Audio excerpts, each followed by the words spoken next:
Can you believe that there's some people in this world that did not tune in to the Alliance Vlog podcast? Shame on you! Shame on you! My name is Ella Indy, and I'm one half of the NWA Women's World Tag Team Champions. And I'm Kinsey Page, the other half of the NWA World Women's Tag Team Champions. And you better go listen to the Alliance Vlog, what is it called again? Podcast, period. Or you're ugly. Pretty and power approved. Mi gente, you already know who it is. The radioactive Bobby Danny Limelight, the United Wrestling Network World Heavyweight Champion. And make sure you tune into the Alliance Vlog every week. You heard it here first. Straight from Bobby. Hey guys, check this out. I am officially now sponsored by Dubby. Dubby is a clean energy drink made to give you focus with no crash. If you guys are like me, you're always needing a burst of energy, especially with one with no crash. Dubby contains vitamins, amino acids, a nootropic, and 150 milligrams of caffeine. It keeps me awake with no jitters, guys. Check it out. Merch link is in the bio. Dubby.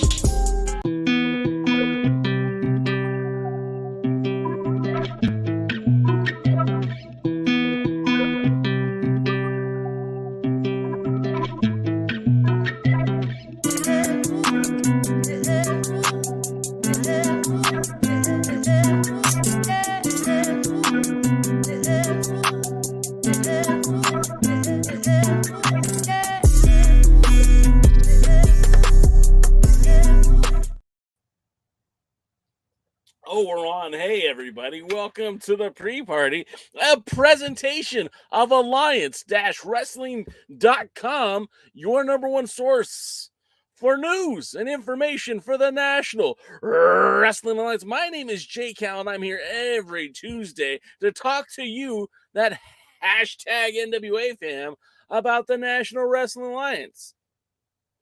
And you guys are already filling up the chat saying silly things, and I'm here for it. I appreciate you being here.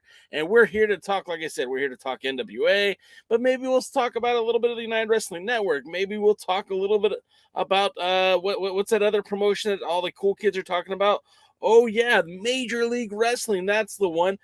Like I said, we're here to talk to you guys. So we'll kind of go wherever the conversation takes us, because this week there is no power. There is no power. So I guess you could call it a power outage, folks, because we ain't got no power, and that's just I don't know. I don't know if that's a good thing or a bad thing. I see Heaps just said the beard is looking quite beardy. You know, right before the show, I was being silly, and I was just doing something.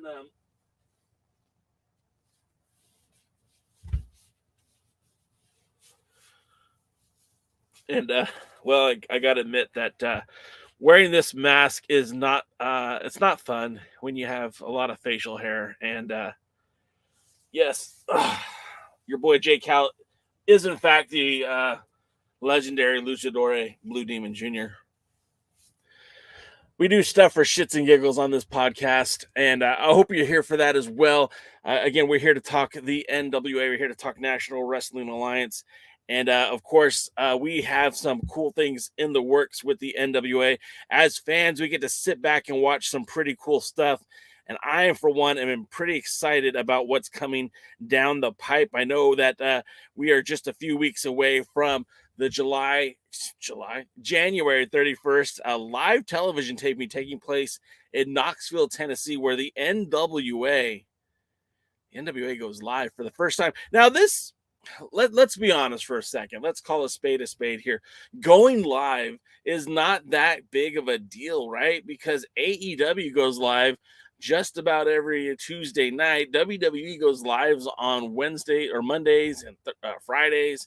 So going live to me isn't the draw. Putting on a successful, entertaining product, that's what's going to draw me in. That's what's going to pull me in and get excited about it. Now, we've talked a little bit about some of the matches that are coming up on July the 31st. I'll bring up what we have here. Of course, we know that the show is going to be headlined by the contract signing of Matt Cardona and Tyrus for the 10 pounds of gold, that NWA World's Heavyweight Championship. Now, that in and of itself isn't exciting. That doesn't sell me on watching this live event. It doesn't make it must-see TV, but it is a means to an end. It takes us to that next step. It takes us to perhaps, enough said, the next NWA pay-per-view. But that in and of itself isn't going to wouldn't sell me a ticket. I don't know about you guys. Leave a comment. Is a contract signing must see TV for you? Because it's not for me. And I guess the one thing that I could say might be interesting is if all hell breaks loose. Most contract signings in professional wrestling usually turn into some sort of schmoz, some sort of screw job where a lot of people will come running out to the ring and get involved. And, when you think about the Idolmania Sports Management, probably the most dominant faction in all of the NWA in the last recent years, of course, during the Lightning One era, there hasn't been a team more ripe with champions. I'm talking about, of course, Tyrus, your world's heavyweight champion. I'm talking about the national champion in Cyon, and of course, your newly acquired television champion, Jordan Clearwater. All three of those men won gold or had gold at NWA Hard Times 3, and each man looks to continue that trend going into the new year as well. But there's not. That's not the only stable in the NWA. Of course, you've got the Ill-Begotten, right? We all know about the Ill-Begotten, or Father James Mitchell's, whatever they're called, Intolerable, Miserably Faithful, whatever. But we also have the Cardona family. And it's very easy to forget about the Cardona family because their impact in the NWA, no pun intended, by the way, has been very minimal, right? Like, yes, Matt Cardona won the World's Heavyweight Championship by defeating Trevor Murdoch back at earlier in the year at it was one of those Power Trip TV tapings, and it was pretty unexpected. But outside of that, there hasn't been a lot of dominant type actions with the Cardona family. In fact, they've spent most of their time in the last 6 months feuding with the Spectaculars, right? Brady Pierce, Rush Freeman, and of course the biggest little brother, whoa, did I have a stroke just now? Rolando Freeman.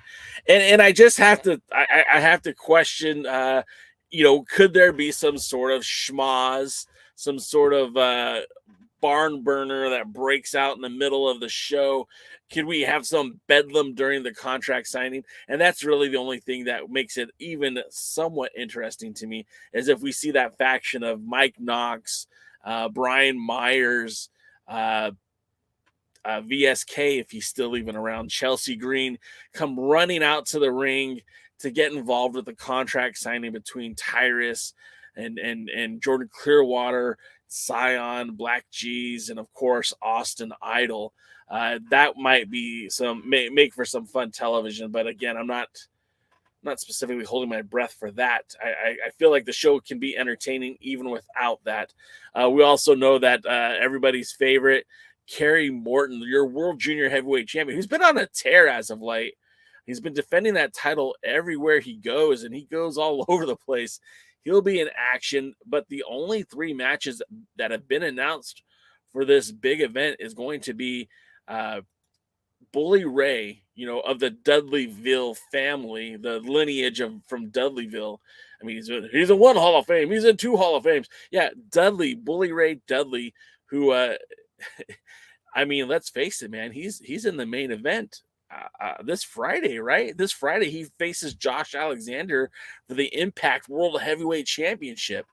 I mean, Bully Ray could be coming in to Knoxville as your Impact World Champion, defending against Odinson. And let's not take, this isn't an Impact podcast, right? We're not a live stream for TNA, although we could be. But we're, Josh Alexander has been world champion longer than anybody else in the history of Impact Wrestling. So a matchup between Bully Ray and Josh Alexander for Impact is going to be great. Let's see what Bully Ray and Odinson bring to the table when the match says there's no tables. Now that's that's what cracks me up about this. A no tables match. Every single match is a no tables match unless otherwise indicated. It just seems like I don't know, that didn't need to be said unless there's some chicanery on the way. Also in action, we've got the OG power couple versus the new power couple, Psycho Love and Camille and Tom Latimer. Now, we never gave Camille and Tom one of those cute Hollywood type names, right? Because, well, let's face it, he's the angry bastard and she's the one-time women's world champion, taking on Angelina Love and Psycho Fodder. Wish's version of Davey Richards. I don't know. I don't want to say mean things. I'm not here to say mean things. That matchup doesn't look the very least bit good to me either. I'm all for Camille going out there and beating the crap out of everyone who steps in the ring in front of her. Likewise, I'm all about seeing Tom Latimer just really get out there and kick some skulls in. But this match has almost absolutely zero drawing power for me here. If I was picking on watching this show based on the two things that I've talked about so far, the three things that I've talked about so far, really, this isn't a huge must-see TV. Of course, I'm a big fan of Bully Ray. I think he and Odinson will put on a good match, but you're not giving me a whole lot here to sink my teeth into. I do like this matchup of the Fixers defending their tag titles against AJ Kazana and Anthony Andrews, the Country Gentlemen. Jay Bradley and Wrecking Ball Legursky have held on to those titles very snugly since winning them back at the NWA 74th anniversary show. They've had a handful of title defenses, but I think this might be a changing in the guard. We might see new U.S. tag champions emerge after this live event. And so, on the surface, the live power event does nothing for me. I'm not the least bit excited about the matches that are announced, but I do like the fact that we're heading into a new era for the NWA, and things are starting to pick up. Business is picking up. Now, let me jump to the comments because you guys have been saying all kinds of stuff, and I've ignored you. But now I'm here. I'm here for you guys. I'm here to talk. Sam Retro says, "What's up, Alliance fam?" What is up, Sam Retro? Thank you for making that purchase in the Alliance shop. If you guys ever want to support the podcast, and I do appreciate you guys, like, first and foremost, I want to say this. You guys, your patronage is super appreciated. I'm happy you guys are just here watching the podcast, right? I'm here that you're here with us Tuesdays and Thursdays. I greatly appreciate that. But we do have a merch store as well. And there you can see we have some new shirts there. Some new tumblers. We've got coffee mugs, t-shirts, fanny packs, and hats and sweaters and beanies. So if you ever feel so inclined, yes, 100%, we do appreciate your patronage. Yes, we do appreciate you guys spending your hard-earned money on our podcast. But ultimately, I've only ever asked of your eyeballs, and thankfully, you guys have given them to us, and I appreciate that. Heebs mentions Dubby. I do love Dubby. They are a sponsor for the show. If you are looking for jitterless energy and lots of it, ditch the can. Check out Dubby. I am very excited to try the new flavor, the Blueberry Raz. Right now, my favorite flavor is the Beach and Peach. That's my favorite flavor because I'm a sucker for peach. But I also recommend the Galaxy Grenade, which is several different flavors, like a fruit punch. That's what I'm drinking right now. Watermelon, guava, and lime. I didn't know that was lime. But those are some fun flavors. Those are a couple ways you can help support the podcast. Of course, all we actually ask for is your eyeballs. And thankfully, if you're here, you've given them to us.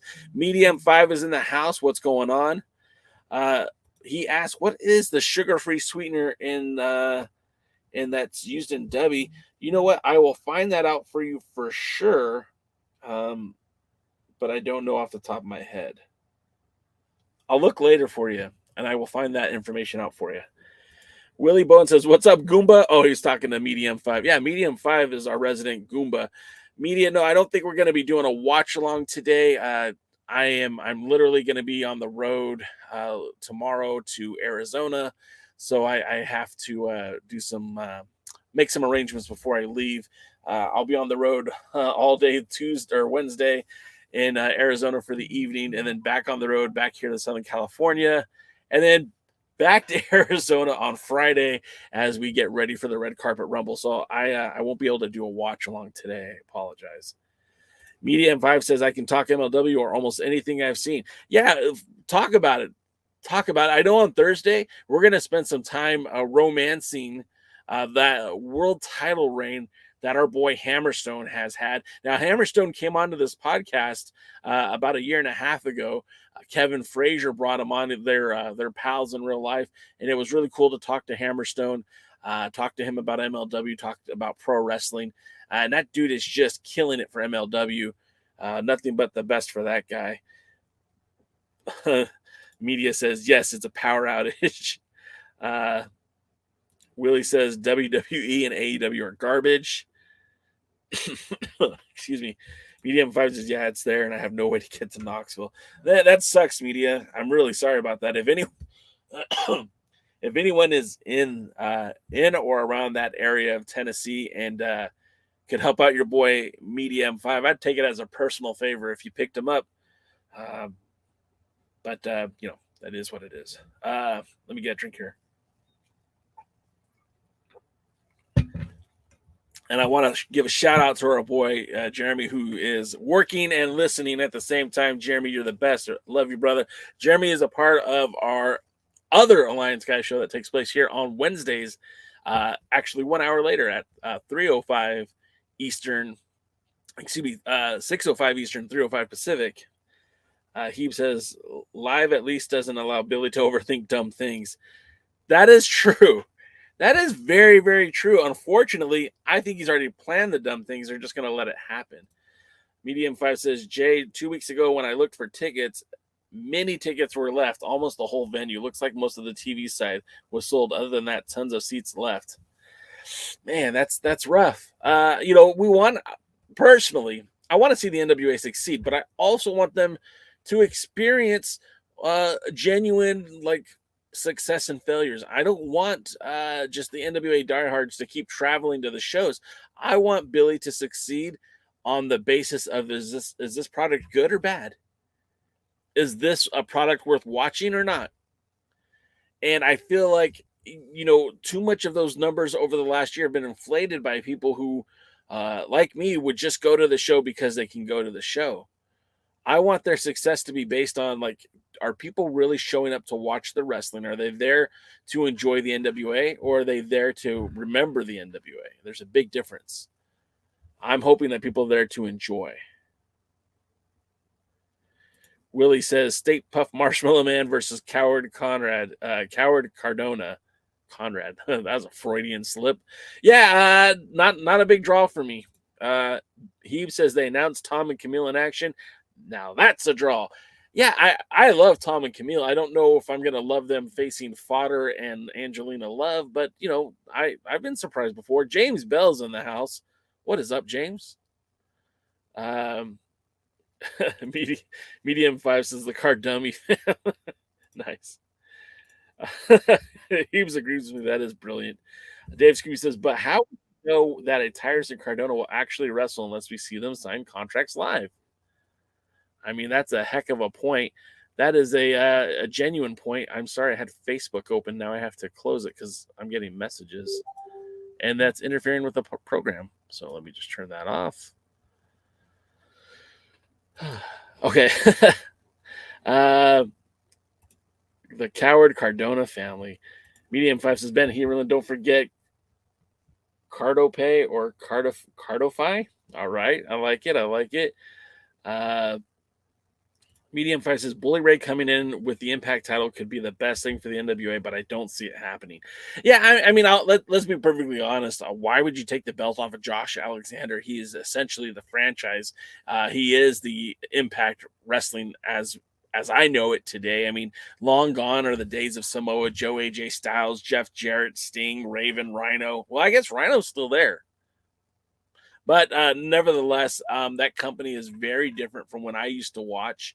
And Josh Alexander's kind of grown to become that face. I mean, he was a longtime X Division champion. Him and Ethan Page, I believe, held the tag titles for some time. And as the world champion, he's been killing it. So I wouldn't take the belt off of him either. Mike says this no tables match is dull. They don't even describe the match properly. Is it no DQ, just no tables? Like you said, all matches, if regular matches are no tables. Don't do meth, kids. Again, Fodder, I don't know who he is. Fodder, I don't even know her. I don't know. I'm not excited about it, to be honest. This is a duo, a pairing that we have. If you don't watch any other wrestling besides the NWA, you probably have only seen Fodder once within the National Wrestling Alliance. You never saw him and Angelina Love together as a couple, and now all of a sudden you're telling us they're a new power couple. But neither one of them are on a hot winning streak. Neither one of them are a champion. What's so hot about this power couple? Willie Bowen is praying that the Country Gentlemen beat the Fixers. I don't know how I feel about the U.S. tag titles.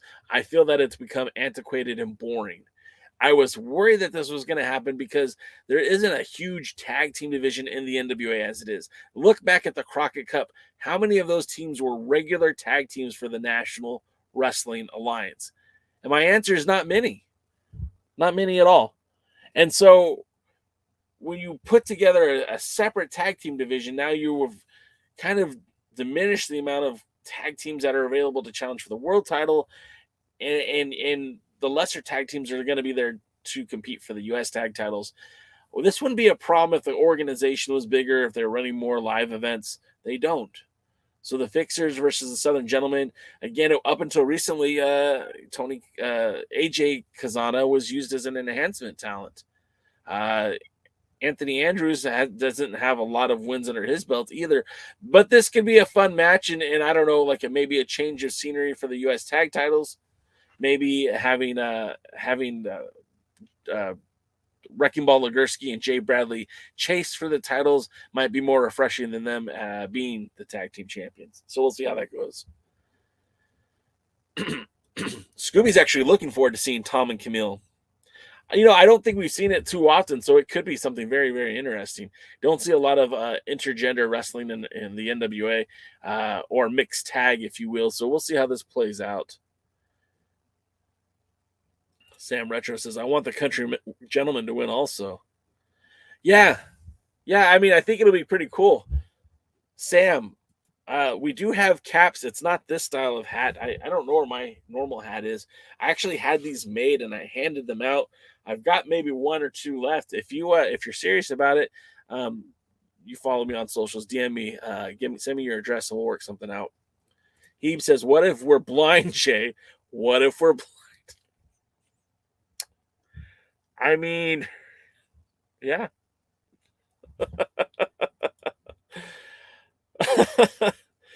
I mean, I don't know ASL, but no, that's sign language.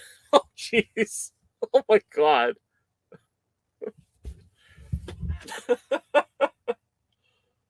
Well, if you're blind, I guess you get to listen to the podcast instead of watch it, or you get to listen to the pro wrestling instead of watch it. Man, I said ASL. That's sign language for people who are hard of hearing or deaf, not people who cannot see or are blind. So, yeah.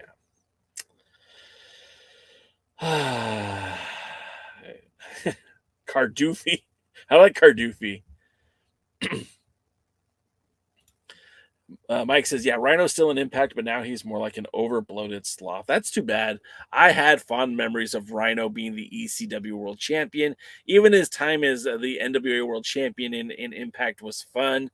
You think about some of the former ECW World Champions that have also held the NWA World Championship, and we're talking, of course, Steve Corino is the first name that comes to mind, but also Raven, Terry Funk, right? But kind of in reverse. Terry Funk was a ECW champion last, NWA World Champion much, much earlier in his career. Chris Candido never won the ECW world title. I did mention Sabu. Of course, Raven. How could I leave out Raven? Christian, but although that was the WWECW championship. So I mean, there's been some guys that have held both. If I forgot somebody, leave a comment below. Tell me who I forgot. Shane Douglas. Yeah, of course. But yeah, I think that's I think it's kind of cool that those two companies have had that kind of history together. One of them was all about bunking tradition, and the other one was all about honoring tradition. So we'll see how that worked out. But yeah, it's it's a shame Rhino isn't in the same shape he was 10 or 15 years ago. But good for him that he's still working. Still getting a paycheck from pro wrestling. I think that's pretty commendable. Dave Scooby says, I guess Tyrus is on the 90-day defense clause. He can use a champion series as an excuse for not defending the 10 pounds of gold. Look, let's be honest. Tyrus wasn't a huge workhorse when he was a television champion. I mean, he had 800 plus days as champion. No, that's not right. That's not right. I know he had 7 title defenses, and it felt like he had the belt for about a year and a half. So I'm not expecting to see Tyrus go out there and start making all the moves, although it'd be great to see him take that title to the Northeast, maybe into Canada against somebody like Drew Onyx. Did I do that right, Tim? Let me know if I did that right. Tim says, looking at the arena tickets map for Live Power, and I would guess 80% of all the tickets seem to be unsold. That's problematic, guys. That's not going to look good for TV. Maybe they'll have to have the wrestlers in the seats to fill the seats too. That's awful. That's very disappointing. Oh, jeez. AOL hookup language. Oh my God. Yeah, I remember those days. James Bill wants to know what happened to the EC3 Latimer feud. Well, thankfully, it seems to be just not an issue at the moment. For after Hard Times 3, I never want to see EC3 and Latimer in the ring together again. Rhino is still damn young and active. He should be looking a tad better in my view. Yeah, well, look, I could look better. You could look better. We could all look better. If Impact is happy with how he looks and how he wrestles, then good for him. He could be the modern day Abyss. Media M5 says, Tyrus, a workhorse? No workhorse. A regular horse couldn't hold him. Maybe. But again, I think that this is an exciting moment for the NWA. We have a bunch of tests that are coming up, whether the NWA knows it or not. It doesn't sound like this test they're doing too well in, but there is some time between now and the 31st. I mean, we still got, today's the 10th, right? So that's next week is the 17th. The week after that's the 14th or 24th. So there's 3 weeks leading up to it, and a lot of those tickets will probably be sold day of. I wouldn't be surprised if they do something special, maybe make some announcements coming up real soon about who else will be on the card. But this is a good thing. Win, lose, or draw, the NWA is going to have to start learning from these. The learning curve is starting to get a lot tighter. And there isn't a Nick Aldis in the back pocket that you can just pull out and say, all right, sell tickets, Nick. No, they're going to have to put on some matches that are going to be, people want to see. I was talking offline with my buddy James, the other James, James H. Jackson, and he was talking about, hey, Jay White sounds like he's going to be a free agent.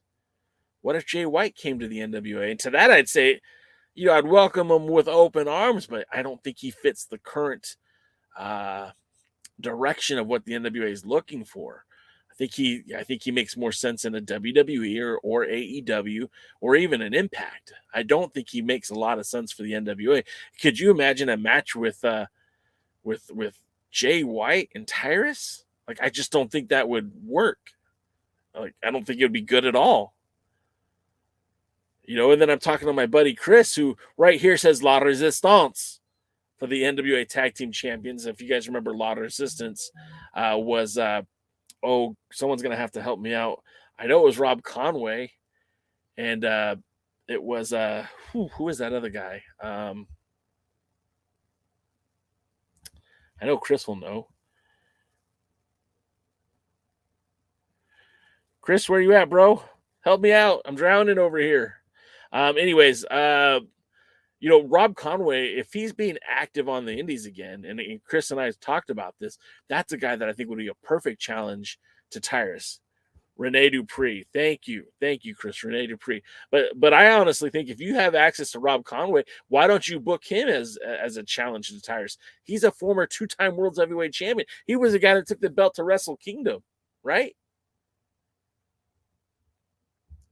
But then again, I mean, who on the roster could be the guy to challenge Tyrus? Jack Stain. He brought the title back from Japan. Well, he didn't bring it back from Japan, but he defeated Hiroshi Tenzan for the title, which essentially brought the title back from Japan.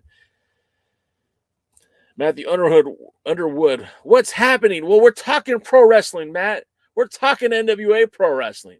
And that's the bottom line, as Jake Hal said. So he says realistically, most indies sell out the front row and second row, and then the rest is walk-ups. I think we have gotten used to AEW selling out every time right after the plague. Yeah, I agree with that. I think that there's a lot of truth to that. That it's even it's even sillier or funnier than that is I don't know how many times I've gone to a wrestling show in the last 30 years, and I gave no shits, not one fuck about how many people bought tickets before I did. And I didn't care how many people bought tickets after me because it didn't affect me. I just wanted to see the camera. I wanted to see the ring, and I wanted to see the pro wrestling. I didn't care if there was 100 people there or 10 people there. If I got my money's worth, that's all I cared about. And I think as fans, we've been programmed to care about the financials of the wrestling companies that we follow, when in reality, if this show is a total loss for Billy Corgan, is that going to change anything about the NWA? Is it going to change how he books? Is it going to change how they promote? Probably not. So, I mean, for those of you who are going to the show, go to have fun. Don't worry about who is going to be there with you or not. Just go to have fun. And those of us who are going to watch on YouTube, try to enjoy it for what it is. But don't assume because it's a bad house or whatever that anything's going to really change. But I do believe that this is the first test in a series of tests that may lead to change. Obviously, I don't think we're going to be there based on one show. But if we have a series of shows that just don't seem to generate interest in the product, then Billy's going to have to do something different, but not based on just one show. Let's see. Sylvan something. Yeah, Sylvan, so you got it there. Sylvian Grenier. Yeah, I think he's wrestling currently in Pro Wrestling Noah, I think. Chris can correct me on that one too. Medium 5 seconds, the Rob Conway love. Conway with Jack Stain. I don't necessarily want to see them partnered together unless they're chasing the tag titles. That's kind of it. I'd rather see Jack Stain kind of be the head of what could be a very fun stable with Chris Silvio and perhaps Blake Bulletproof Troop, kind of all in an entourage based on Chris Silvio. I think that might be fun if they did something like that.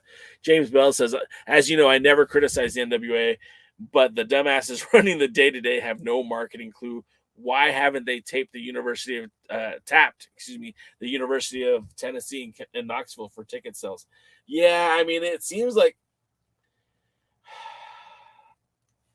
I've never ran a wrestling promotion, and I've never actually ran any kind of live event, not a school play, not a comedy night, not a concert.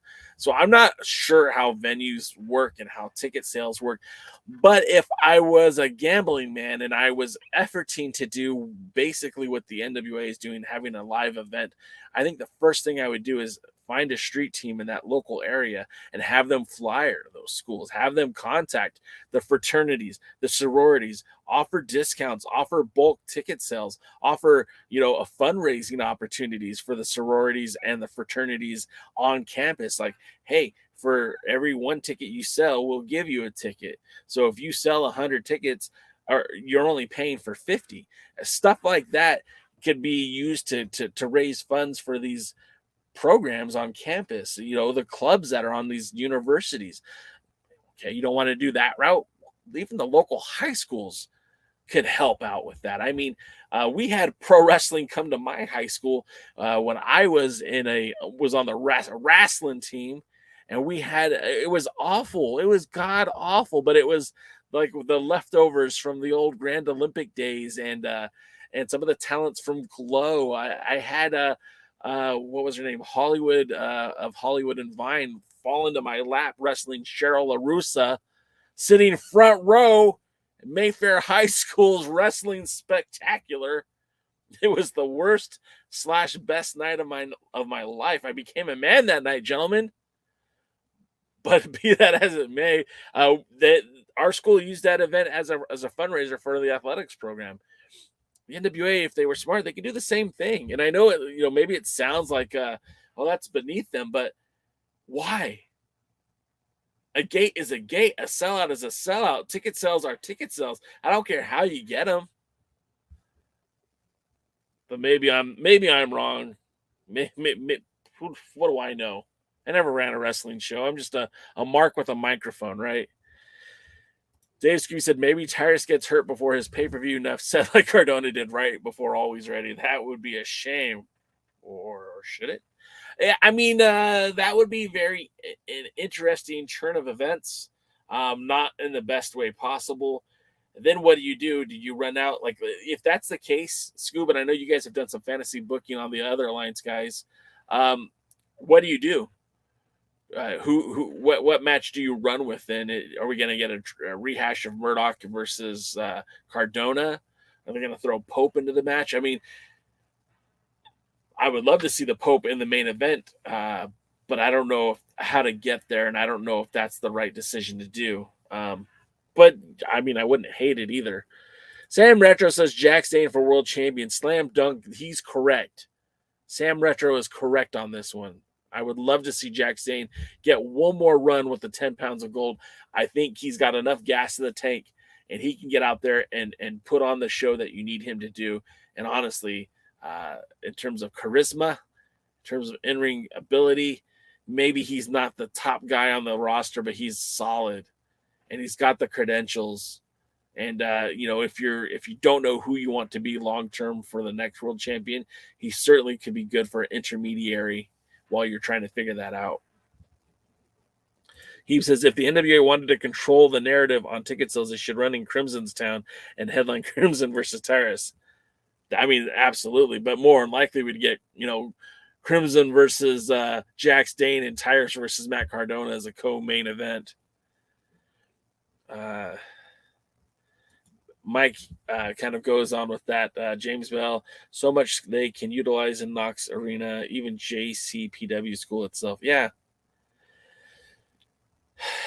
Did the NWA have anyone at Pro Wrestling Guerrillas Battle of Los Angeles? No. I think the last time a very noteworthy NWA World Champion was at a Pro Wrestling Guerrilla Bola event, I think you'd have to go all the way back to AJ Styles. When AJ Styles was world's heavyweight champion, he did make a few appearances for Pro Wrestling Guerrilla. I know Frankie Kazarian, when he was the Impact X Division champion of that same time and space, also made appearances. But no, nobody from the NWA was at Bola. That nobody from the NWA really fits the Pro Wrestling Guerrilla like mindset, the way that they structure their events. There's nobody in the NWA currently that really would make sense. I mean, the closest thing would probably be Joe Alonzo or maybe a Colby Carino, but even then, like Homicide, but I mean, not Homicide in 2023, Homicide in like 2008. Mike says Knox is truly a dead area for pro wrestling unless done at Pritchard School, which holds around 100. They can use the Kingsport Civic Center near me and sell out or anywhere in Johnson City. Yeah, I mean, I know that our boy Tony Givens is coming back, and I told him, like, hey, what can I do to help? How can we spread the word? I'm a very pro Tony Givens guy. His time with the Innovative Pro Wrestling and before that NWA Smoky Mountain was always very kind to this podcast and was always very cool. And if he needs any help at all, I'd be happy to help support him. You know, just living here in Southern California, I'm not going to be able to draw any tickets for him. Let's see. Space Plum says John Cena sucks. I don't know, man. Did you see Peacemaker? It's pretty freaking funny. In ring, I mean, tell me somebody that's had a longer lasting career at the top than John Cena. I mean, I'll wait. I'm not going to wait. Rosville's waving what's up. What's going on, Rosville? He says, silly, everyone wants to dunk on Impact Wrestling, but freaking Speedball headline Pro Wrestling Guerrilla. Exactly. Wait, did I say that wrong? Let me say it again in case I got it wrong. Silly, everyone wants to dunk on Impact Wrestling, but freaking Speedball headline PWG. Absolutely. I mean, they had freaking Chris Jericho on that event. I haven't been to a Pro Wrestling Guerrilla show since 2005, maybe 2006. And I kind of wish I had been there to see Jericho. That sounded like a very cool thing to happen. When you see Tony, tell him I said what's up. Tell him your boy J Cal from the Alliance blog said what's up. Tony back in the day came on here a couple of times. He brought Chase Owens onto the podcast. He brought himself onto the podcast. We talked a lot about the World Junior Heavyweight Championship. Of course, Kevin Frazier, then Kevin Douglas was getting ready to defend against Chase Owens. There was a lot of things that prevented their first matchup from happening. Tony was on the program to talk about all that stuff. I'm hoping that Innovative just kills it when they come back. I'm very much looking forward to Tony having some more success because he's a good dude, and I hope it all works out. Media says, regardless of Speedball and Impact or others, past couple weeks of Impact have been better TV viewing, in my view, than AEW and WWE combined. I mean, that's saying something, guys. That's saying a lot. James Bell says, rowdy frat boys on TV looks good on TV and hypes the talent.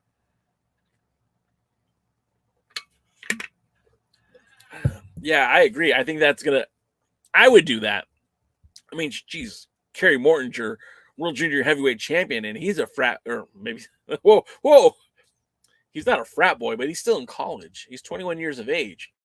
And, you know, he could probably connect with an audience that's his age, you know? Imagine them getting so rowdy about Kerry. And I think that's another thing. I think Kerry Morton could be this great heel. And I hope at some point they take they take the chains off and let him be free and let him be the Morton that nobody likes. Let him be the Morton that everyone boos. Let him disappoint his daddy. You know, let him be a disappointment. Let him be the black sheep of the family. I don't mean that like in real life. I just mean in wrestling. Let him be a heel. He's perfect for it. The folks at GCW are booing him, and they're booing him very loudly. Let's see. Medium 5 says, I will, Jay. I'm hoping to be at his next event. Event is 10 minutes of me, but with no car and cabs close at 9, it's tough to travel weekends. Man, that sucks. Sorry, man. I hope something works out for you, Media. Matthew says, Kerry Morton could have done it. Rhett Titus. Okay, for sure, Rhett Titus. But I don't think Kerry Morton can hang with the Pro Wrestling Guerrilla crowd. And I'm not trying to poop on the guy. I know he's young. I know he's still learning. And maybe at some point down the road he could. But I just don't see him being that level, that caliber of performer. And that's not to say that he can't become that guy. I just don't think he's there yet. Heeb says, man, my light looks so weird right now. What's going on? What if I did that? Maybe that'll help. Heeb says, tinfoil hat time. Ricky Morton is wrestling in Chicago this weekend versus a guy that looks and sounds like Cyon. Ricky Morton defeated Cyon in a tag match on the most recent Power. Ricky for national. Oh, no. God, no. no, God, please, no, God, no. Yeah, look, Heebs, I kind of think you're saying that just to mess with me. I think you're just trying to mess with me. I think that Ricky Morton should not be a contender for any title, any series contender for a title. Now, if you want to take the junior heavyweight championship off of Kerry and have Ricky and Kerry challenge the U.S. tag titles and win that based on Kerry being carrying the workload for the Mortons, I could kind of support that. But Kerry or Ricky as an individual holding the national championship, no, I don't want that. Nope. Scarneck. Yeah, you should bring that up to Scarneck. He wouldn't like that very much. Matthew Underwood says, let him get arrested like Dominic. Hey, he might be the new bad guy, Mike says, I don't think, and I just my view, I don't see Kerry having the mechanics to wrestle in PWG. And it's not to say that he isn't a good wrestler. It's just PWG is very specific. It's a very different style of wrestling. And, some of my favorite wrestlers don't make sense in Pro Wrestling Guerrilla. And that's okay. That's fine. They don't have to. I don't think that Jack Stain would make sense in Pro Wrestling Guerrilla. I don't think that Jordan Clearwater, and I'm a big Jordan Clearwater fan. I don't think he makes sense in Pro Wrestling Guerrilla. Sean Mega, welcome to the show, Sean, says PWG is like Lucha, and yes and no. I mean, sure, it's based on that element. I have a very good friend who is very good friends with Super Dragon. So I'm not saying this is firsthand information. I'm saying this is secondhand information. And essentially what Super Dragon's mentality is when it comes to Pro Wrestling Guerrilla is to produce the best, highest quality wrestling match that he can. Simple. They're not trying to compete with the WWE. They're not trying to compete with Impact. They're not trying to do a weekly episodic pro wrestling television. They're literally trying to put on the best wrestling that they possibly can and then sell those events on DVD after the fact. So, as much as I love, a guy like Jordan Clearwater, I don't see him fitting into that demographic. And in the past, they've kind of shied away from using guys like that. Carl the Machine Gun Anderson fits the bill. Very good talent. Carl the Machine Gun Anderson was literally wrestling in New Japan just a few days ago, defending the openweight championship against Tama Tonga, actually losing the belt. But nevertheless, he made sense in a very few appearances for Pro Wrestling Guerrilla, and he wouldn't make sense today. So anyway, let's get back to more of your comments. Matthew Underwood says, Loud Rebellion. Okay, you got me. Yeah, both Bestia Seis and Mecha Wolf would be excellent for Pro Wrestling Guerrilla. And yeah, they are luchadors, which kind of goes into Sean Mega's point. But I don't think you need to be a luchador to have a good time at Pro Wrestling Guerrilla. We've seen a lot of guys. Jonathan Gresham, I would call him a luchador. He fits right into PWG. There are some guys who are not luchadores who have done very well in PWG. Dave Scooby's hot takes and breaking news. Carl Fredericks heading to NXT. Man, that was one that I really wish Billy could have jumped on. Carl Fredericks, who many of you might remember from the New Japan Dojo, kind of one of the forefathers of what the modern day dojo looks like. Him and Clark Connors and I'm forgetting the other guy's name. Old boy with a mustache. Alex Coughlin. Those guys kind of were the future of New Japan Pro Wrestling. And for whatever reason, Coughlin and Connors all got that call up, and Fredericks did not. And although Fredericks had a lot of appearances for New Japan Strong, started working dates with Championship Wrestling from Hollywood, he was just too talented not to be at a better level. Now, maybe AEW wasn't the right place for him, but surely he could have fit in with Ring of Honor. Didn't happen. He signed with NXT real recently. So I'm happy for Carl Fredericks. I think it was a great signing for the WWE. We'll see how that plays out down the road.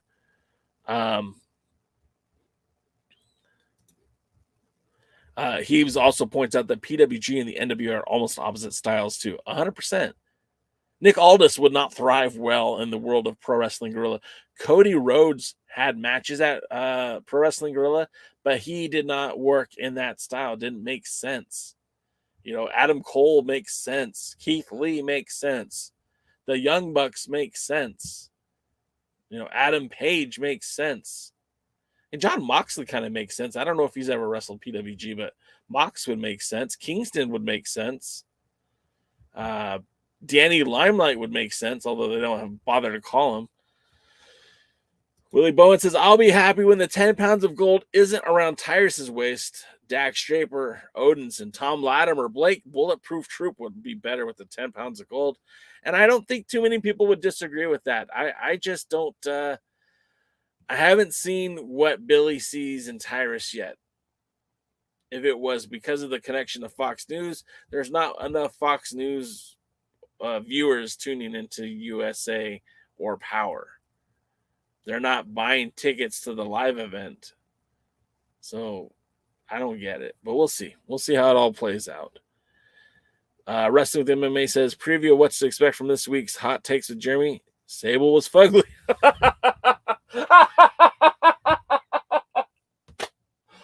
Oh, man, you're talking about Mrs. Brock Lesnar, brother. You got to be careful with that. Paladin says Draper was on Dark last week. Yeah, I saw that he was on Dark, and I'm very happy for that guy. Draper is a guy I feel like the WWE dropped the ball on. Ring of Honor did a little bit with him, but at the end of the day, they didn't do enough to make it worthwhile. What's going to happen when he has these opportunities now to work in dark matches for AEW? He's not locked up with the NWA, at least as far as I know. So we'll have to kind of just wait and see what's going on with that. Jeremy says he's taking on the Beast Incarnate. Well, good on you, man. Better you than me. But we're getting close to wrapping up the show today. Man, we didn't even talk about Enough Said. Anyways, Enough Said is coming up on February the 11th. So that's only 2 weeks after the live event. So we'll probably have a lot more answers then on what's going to happen at Enough Said. I'm sure we'll get some matches announced pretty soon about what's going to happen there. Also tonight, tonight's episode of NWA Power. Well, it's not even NWA Power, excuse me. It's NWA Presents, Austin Idol. And I think this is actually a really good idea. I was probably going to spend the next 7 minutes talking about this. This is something I felt like they could have been doing for the last 3 years, right? Like I was at the Crockett Cup 2019 when they had, the Midnight Express. They had the Rock and Roll Express. They had Magnum TA. They had the Russian Nightmare, Nikita Koloff. Yeah, I mean, they had some serious legends at these events. And then over the last few years, I mean, we've also seen the addition of James J. Dillon and Barry Windham before he got sick, right? And they had Ricky the Dragon Steamboat. They had Tommy Wildfire Rich. And all of these guys could have sat down with William Patrick Corgan for 45 minutes to talk pro wrestling. Yeah. Very easily could have done this. And they could have had all kinds of episodes like this as exclusive fight content. I think this would have been amazing. And I still think it's going to be good content. Whether you like Austin Idol or not, that's going to be a good listen. You're going to hear some things that you probably never really knew about Austin Idol. And I think it's a great idea. I think they should have capitalized on it sooner. And like I said, I know that they have some more guys still associated with the brand. Of course, Ricky Morton's right there. Well, you can put Ricky Morton in the booth.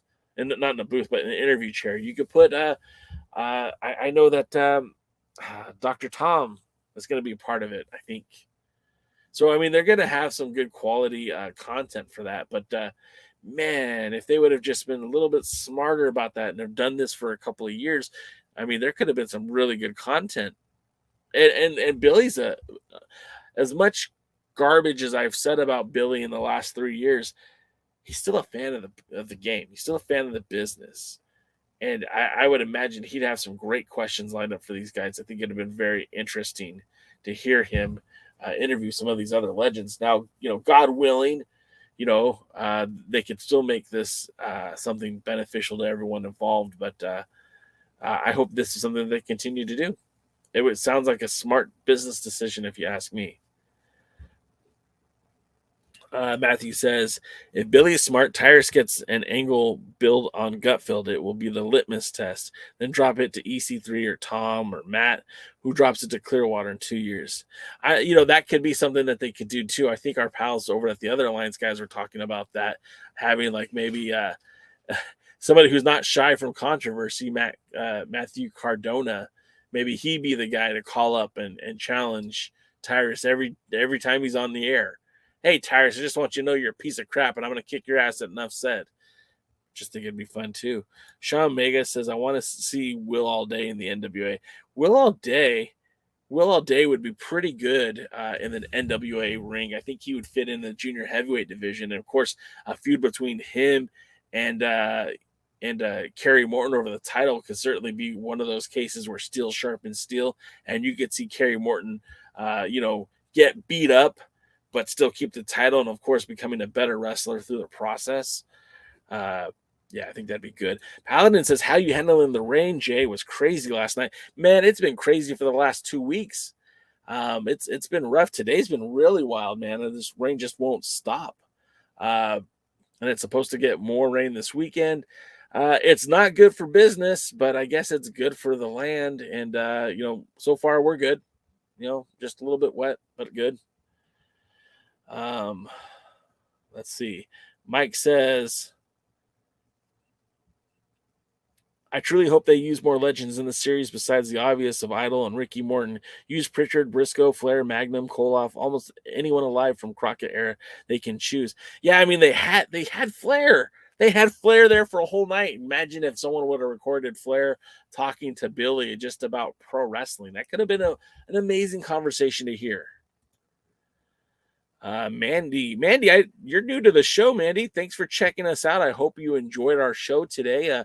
Feel free to come back next week or even tomorrow with the other Alliance guys. They'll be talking some NWA. We'll be also talking more NWA on Thursday. But yeah, what's up? Mandy says the end of this NWA Presents is the smartest thing Billy has done in a long while, long overdue. Couldn't agree more. I think this is something that, this is when you talk about a company that's got this history and tradition, and you're talking about a path of history that dates back to 1948. I mean, look, you've still got some of these legends still alive. When was the last time someone sat down with Dory Funk Jr.? God willing, hopefully we get a few more years out of Terry Funk, but wouldn't he be a guy that you'd love to hear stories from? I mean, there was a whole professional wrestling company based on shoot interviews. The shoot interviews basically created the pro wrestling promotion. I'm talking about Ring of Honor. You guys know what I'm talking about. I would love to see it. I would love to see them do more of this. MV Hitman says they could have even put it on Carneyland channel or as an extra for the member section.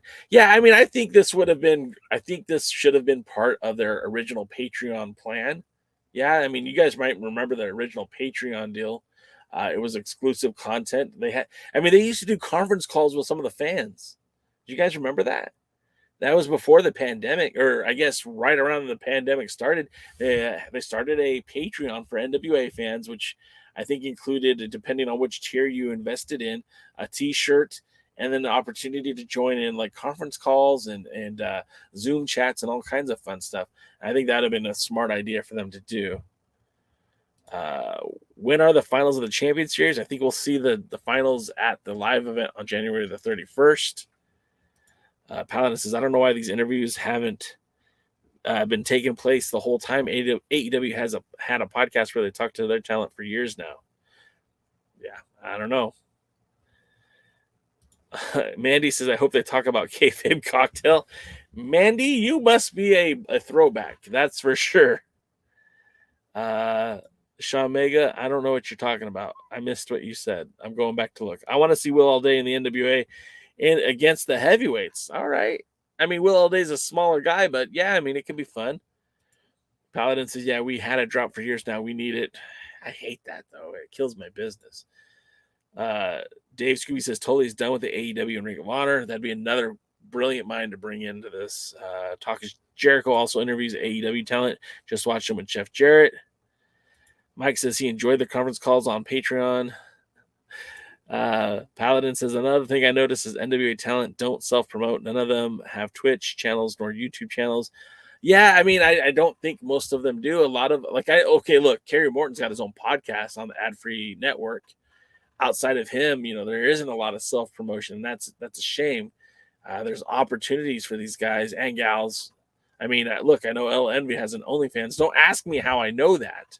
Just know that I haven't subscribed. I know that, the Hex both have Twitch channels. So, I mean, yes and no, but ultimately, I think a lot of them would benefit from being more active on socials and more active with creating content. Could you imagine how much better this show would be, or how much more popular this show would be if I was a pro wrestler, if I was in the ring? Okay, maybe not me, but you know what I'm saying. Willie says, Sting, Ricky Steamboat, Dan, this would be Severin, would be great guests for interviews. Yeah, all three of them. I don't think you're going to get Sting because of his commitments with AEW, but sure, Severin, Steamboat, Shamrock. Who can I think off the top of my head? Tim Storm, even though he's still very much an active wrestler. Jeff Jarrett. Yeah. Adam Cole made more money with Twitch than he was with the WWE. He left them because they were going to shut his Twitch down. Lamb says, I mean, they copy and paste the emails they get to promote the episode. Good call out, Lamb. Nicely done. Mike says Sting may do it, but he'll charge you $20,000. Good Lord. All right, guys. Well, that's going to wrap it up. 20 to 30 grand. Again, appreciate you guys being here. It's always the most fun time of the week. These Tuesdays are chats, talking about wrestling, talking about the NWA. Of course, this week is the Red Carpet Rumble. I'll be there live. Stay tuned to the Alliance blog on all social medias as we will cover that show, especially on our on our Instagram feed. We'll have lots of photos and lives and reels and all that good stuff. And then, of course, a lot of that will translate to the YouTube channel. Hope you guys will watch and participate in that, as I don't know when the Red Carpet Rumble will air on television, on YouTube, and all that stuff. But as soon as I hear it, I'll let you guys know. The other Alliance guys will be here tomorrow. That's Dave Scooby. That's Jeremy, Wrestling with the MMA. And that's Tim, NWA Gold. They might have a new name for Tim going forward. I know that they're supposed to be doing a giveaway with that new name. So make sure you're tuning in to just see what Tim's going to go by now. And of course, the Alliance guys, I know that DKM has been very much itching to talk about Hammerstone and his reign as MLW World Champion. We'll talk about that. We're going to talk about the title defenses that are coming up this weekend. We're going to talk about the Love Alive charity, Duval Brawl 5 event that's taking place this Saturday with a lot of NWA talent. So I hope you guys will join us then. This is what we do every Tuesday, the pre-party with J Cal, the hour before Power. Too sweet to be sour.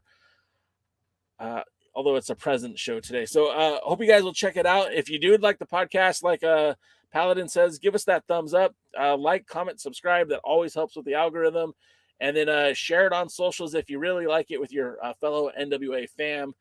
But we're gonna take off now. We're gonna end it. We're gonna call it a day. You guys have been awesome. I do appreciate you being here each and every Tuesday. And until next time, I'll see you at the matches. Thanks for checking out the pre-party, a presentation of Alliance-Wrestling.com. You should hit that subscribe button and join our community. I also want to remind you that we recap NWA Power every Thursday, 8 p.m. in the live stream.